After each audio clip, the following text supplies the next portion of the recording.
Most men are energy drainers. Whoa. Okay. We are just kicking the door down today, aren't we? We absolutely are. But before you panic, or before half our listeners turn this off, let me give you the context.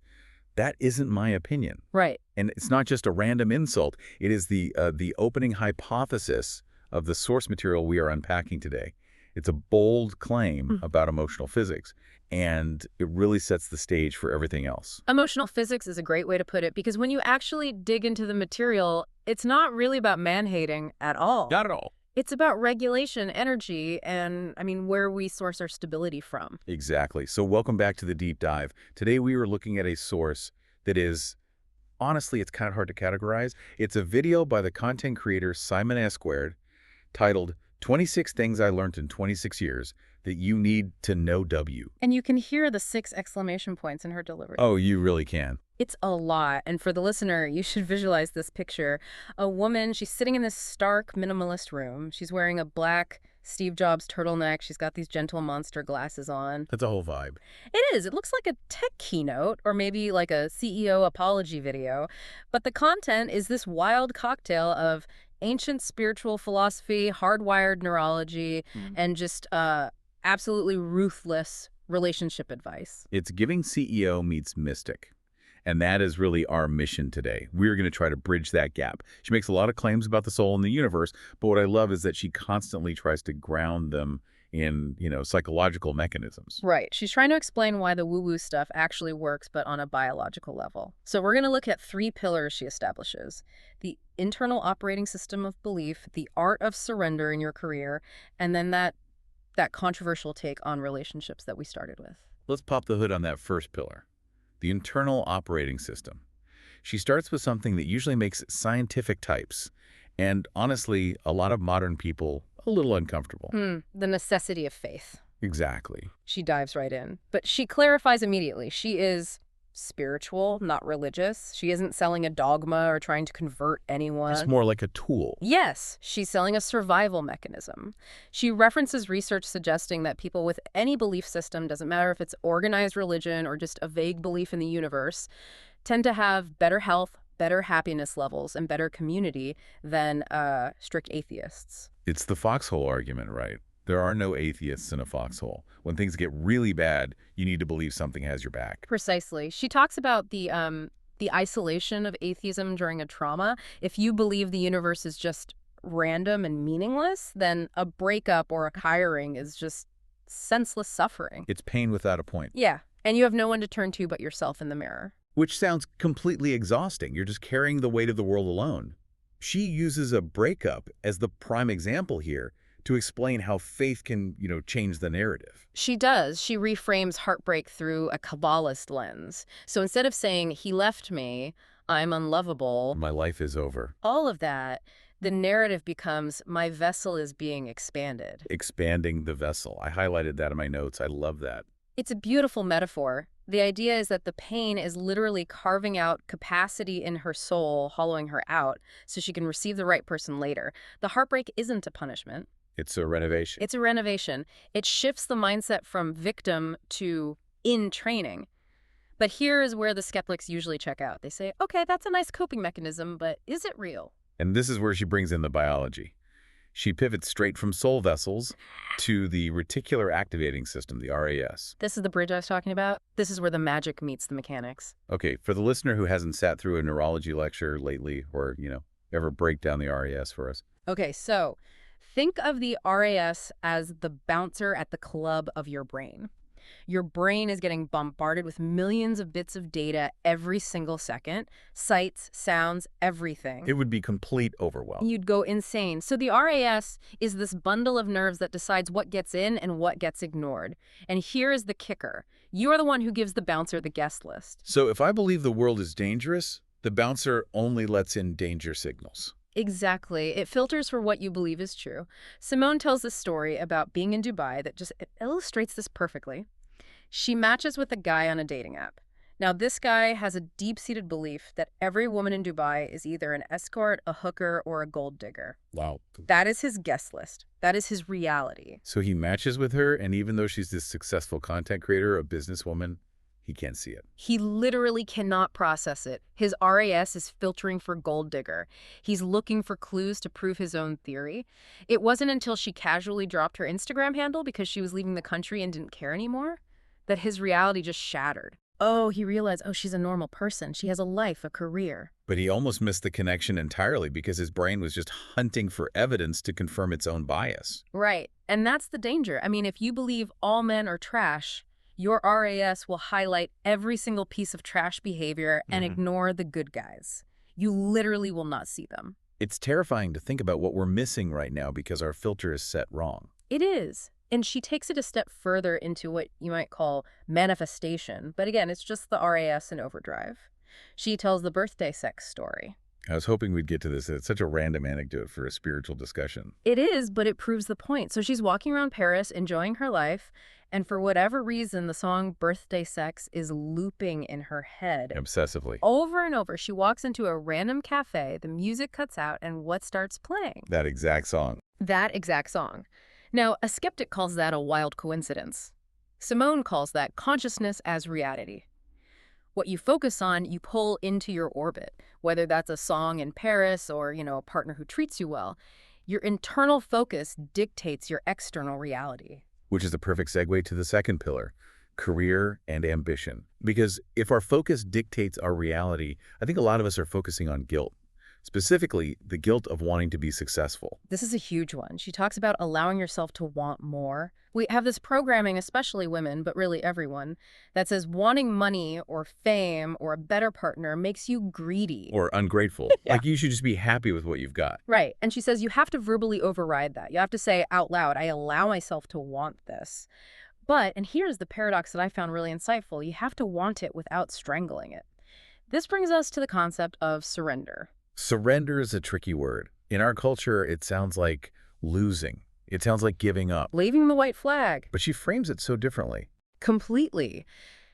In this context, surrender is about tactical pivoting. It's letting go of control over the how. She shares her own war story with the YouTube algorithm. Right. She wanted to be a YouTuber since she was a kid. That was the dream. She grinded, she posted 3 times a week, did everything right. Then 2022 hits, the algorithm changes, and her views drop 50% overnight. Oof. That's a creator's nightmare. You're doing all the work, but the machine just stops rewarding you. It feels so personal. And her reaction was the exact opposite of surrender. She fought it. She took every sponsorship she could. She tried to force the old content to work. She said she became a slave to the algorithm and a slave to sponsorship. She burned out. Just completely miserable. Totally. So how did surrender fix it? She just stopped fighting the current. She finally admitted this isn't working. The universe, or, the market was forcing her out of her old niche. She ended up pivoting into self-development. Which she resisted at first, right? Yeah. Because she just wanted to be silly. She did. She just wanted to be fun on the internet. But the silly door was closed. The door on silly Simone was shutting, but the door for wise Simone was opening. Surrender wasn't quitting YouTube. It was quitting the version of YouTube she thought she was entitled to. And when she did that, she found alignment. Exactly. Her views might not be at their peak, but she's fulfilling a purpose now. She's not draining her life force trying to force a door open that wants to be closed. She mentions the 80-20 rule here, too, which I think is such great practical advice for anyone feeling overwhelmed. The Pareto principle. Yeah, she realized she was spending 80% of her energy editing videos to perfection, color, grading, sound, all of it. But if the thumbnail, which is just 20% of the work, was trash, nobody clicked. Right. Surrender isn't laziness. It's directing your energy where it actually flows and where it gets results. Speaking of energy flow, Right. we have to go back to the top. The energy drainer theory. This is the third pillar. Relationships. Okay, let's get into the controversy. We need to unpack that most men are energy drainers statement. Please do. Because on the surface, it just sounds like a huge generalization. Her thesis is that most men, and she's very clear, most, not all, are energy drainers because they lack the emotional infrastructure that women are often forced to build from a young age. That's the emotional physics again. Yes. She argues that women generally build strong communities, they talk to their friends about feelings, they learn to self-soothe. Men often socialize to, suppress all that. They end up outsourcing their regulation to their female partners. So the man needs the woman to manage the social calendar, to process his feelings? To basically be the emotional thermostat for the entire relationship. Yes. So the woman is pouring all this energy into the man to keep him stable, but who is pouring into the woman? Often, no one. The woman becomes the battery charger, but she has nowhere to plug in herself. And because of this imbalance, Simone says you have to flip the dating script entirely. Women need to stop trying to win a man. And realize they are the ones doing the casting. A man is auditioning for you. I can just hear the comment section now. That sounds so arrogant. That sounds entitled. And she anticipates that. She clarifies it's not about arrogance, it's about stopping the performance. I mean, think about it. If you are auditioning for a guy, you are masking. You're being the cool girl, the low-maintenance girl. Or putting on a show. You are. And if he falls in love with that show, you're trapped. You have to keep acting forever. You build a prison for yourself. And masks, well, they always slip. She tells this really chilling story about a friend's husband that just drives this home. The bipolar diagnosis story. This one gave me goosebumps. It's heavy. So a friend's husband was diagnosed with bipolar disorder years into the marriage, but Simone makes a critical distinction. The problem wasn't the diagnosis itself. The problem was that 3 years in, he was a completely different person than the man he was in the first 2 weeks. That's the scary part. We always want to believe the first 2 weeks version is the real person, and the 3 years later version is just a glitch, a bad phase. And Simone says, no. When the mask falls, believe the face underneath immediately. Don't cling to the potential of who they were or who they could be. Deal with the reality of who they are right now. When someone shows you who they are, believe them. It's an old quote, but she gives it this fresh urgency. And this has to tie into her discussion on the nervous system. Because if you're staying with someone like that, it's usually an attachment issue, isn't it? It is. She opens up about being a fearful avoidant attachment style. Which is arguably the hardest one, the come here, go away dynamic. It's torture. You crave love, but intimacy feels unsafe, so you push it away. And her definition of healing was so practical. She says healing isn't some magic ceremony or a retreat in Bali. It is simply making a different decision in the moment. Can you give an example of that? Like, what does that look like on a Tuesday night? Sure.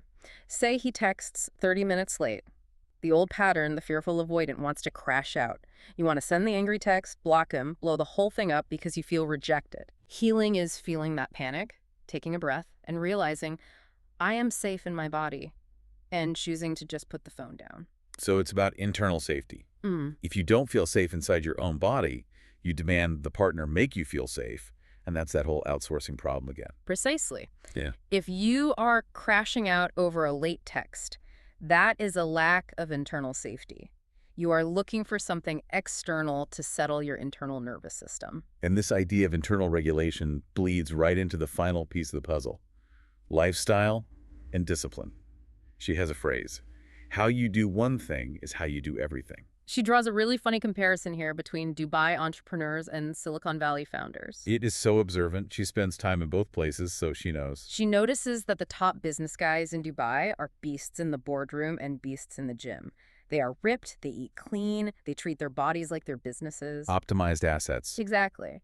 But she gives Silicon Valley a pass. Yeah, the guy in the hoodie who hasn't slept or eaten a vegetable in a week. Right. She says they get a pass because they are driven by mission, not lifestyle. Their obsession is singular. But for the rest of us, if your room is a mess and your diet is trash, you can't really claim to be a disciplined person just because you answer your emails on time. This redefines self-love for me. We usually think of self-love as a bubble bath, a glass of wine. A slice of cake. Treat yourself. Simone hates that version of self-love. She calls it parenting yourself. She argues real self-love is being a strict but loving mother. It's saying, I love you too much to let you eat that garbage. I love you too much to let you skip the gym. I love you too much to let you text that toxic ex. Yes, it's love as discipline, not love as indulgence. And she says when she started doing that, cooking nourishing meals for herself instead of worrying about some guy, her life transformed. She stopped trying to fix men and started respecting her own vessel. So let's zoom out a bit. We've covered a lot. From the RAS filtering our reality to men as energy drainers, to being a strict parent to yourself. What is the synthesis here? What's the big picture? I think the through line is that you have to move from a state of forcing to a state of allowing and regulating. If you are forcing a relationship, forcing a career, forcing a mask, you are just losing energy. It's a leak. It's a huge leak. You need to regulate your internal world, your beliefs, your nervous system, and then allow the external world to align with that. It's about taking your power back. Instead of hoping the external world changes for you, you change your internal frequency. 100%. Yeah. And there's one final tactical tip she gives that I think everyone listening should just write down: the move-in silence rule. Oh, yes. The 90-day rule. If you have a new project, a new relationship, a new goal, do not tell a soul for 90 days. That is so hard to do. We want that dopamine hit of telling people, I'm starting a business, I'm dating this amazing new person. We do. But she warns that when you tell people, you invite their limiting beliefs into your pristine new space. If you say, I'm starting a business, and your friend has a deep fear of risk, they might say, oh, isn't the economy bad right now? And that one little comment plants a seed of doubt in your RAS. And suddenly your bouncer is looking for signs of economic failure. Exactly. Protect the baby until it can walk on its own. Once the results are undeniable, then you can talk about it. That is solid advice. Before we wrap, we have to mention the concept she leaves us with. It's a bit provocative, and it uses a term I had never heard before: the taikon. The taikon. It sounds like a sci-fi term, or maybe a taco topping, but it's basically her concept of a karmic knot, a pattern. The idea that you can't run away from your lessons. Right. If you break up with a guy because he's emotionally unavailable, but you haven't healed the part of you that chose him, that taikon, you aren't escaping anything. You'll just find his clone in the next city. The face changes, but the dynamic is the same. Or the next life, if you want to get really spiritual about it. You are doomed to repeat the level until you learn the skill. So the question she leaves us with is, are you solving the taikon now? Or are you just kicking the can down the road? Because eventually you have to pay the toll. You do. That is a heavy but really motivating thought to end on. Stop running, start solving. Couldn't have said it better myself. Thank you all for listening to this deep dive into the mind of Simona Squared. Hopefully, your reticular activating system is now programmed for a little more success and a little less drama. Allow yourself to want it. See you next time.